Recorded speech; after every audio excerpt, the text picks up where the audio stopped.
කරන අනිත් මිනිස්සුන්ට ලේසියෙන් ඇචීව් කරන්න බැරි වුණ දේවල් කරන්න ඔයාලට ටාගට් තියෙනවා. ඔයාලට එහෙම ඩිසිප්ලින් එක නැතුව මේක කරන්න බෑ. මොනවා කරන්න ගියා බෑ. ඩිසිප්ලින් අංක 1. අර මේ කරනවා වැඩ කරන එක තමයි ගොඩක් ළමයින්ද කරන්නේ ඩිසිප්ලින් නැත්තේ.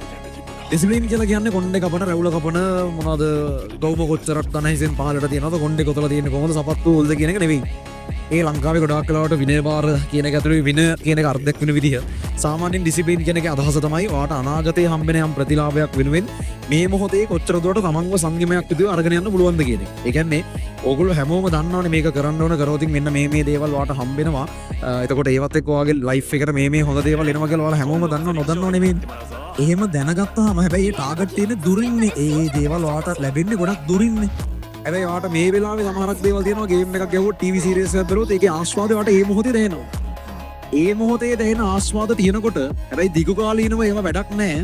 ටිකක් කල් ගිහිල්ුණොත් මේකෙන් හම්බෙන ආස්වාදේ මේකෙන් හම්බෙන ප්‍රතිලාභය ඊට වඩා ලොකුයි කියලා තේරුම් අරගෙන අර ඉවෙල තියෙන ශනික ආතල් පස්සේ තමන්ව දුවවන්න නැතුව ඒ අනාගතයේ ලැබෙන ප්‍රතිලාභය වෙනුවෙන් මේ මොහොතේ තමන්ව කමිට් කරන්න තමන්ව මේ මොහොතේ කැප කරවලා තියන්න මනුස්සයෙකුට තියෙන හැකියාවට තමයි ඩිසිප්ලින් කියලා කියන්නේ. ඒක උපතින් අරන් එන එක දෙයකට වඩා ඒක මනුස්සයෙක් ටික ටික පුරුදු කරලා ගන්න දෙයක්. අන්න අරක හැමෝම දන්නවා වැඩ කරාම මේව හම්බෙනවා වැඩ කරන්න ඕනේ ඒක හැමෝම දන්නවා. හැබැයි ඒක කරන්න ඕන කරන ඩිසිප්ලින් එක නැත්තේ. අර දෙවෙනි කාරණාව මේ ෂෙඩියුල් හිතුවට පස්සේ මේ විදිහට වැඩ කරන්න තමන්ගේ ඩිසිප්ලින් එක හදා ගන්න ඕනේ. එහෙම නැතුව කොහොමත් ඕගොල්ලෝ ලොකු ලොකු දේවල් කරන්න බලාපොරොත්තු වෙනවා නම් එහෙම කරන්න බෑ. ඔයාලට මහා ලොකු දේවල් කරන්න අනිත් මිනිස්සුන්ට ලේසියෙන් ඇචීව් කරන්න බැරි වුණ දේවල් කරන්න ඔයාලට ටාගට් තියෙනවා නම් ඔයාලට එහෙම ඩිසිප්ලින් එක නැතුව මේක කරන්න බෑ. මොනවා කරන්න ගියා බෑ. ඩිසිප්ලින් අංක 1. අර අකණ්ඩව මේක වෙන්න ඕනේ. එක සතියක් කරනවා ආයේ නෑ. එහෙම බෑ. ඔයාලට පුළුවන් වෙනවා නාම කන්ට්‍රෝල් කරලා තියාගන්න. ඒක තමයි වැඩේ පත් වෙන විදිය.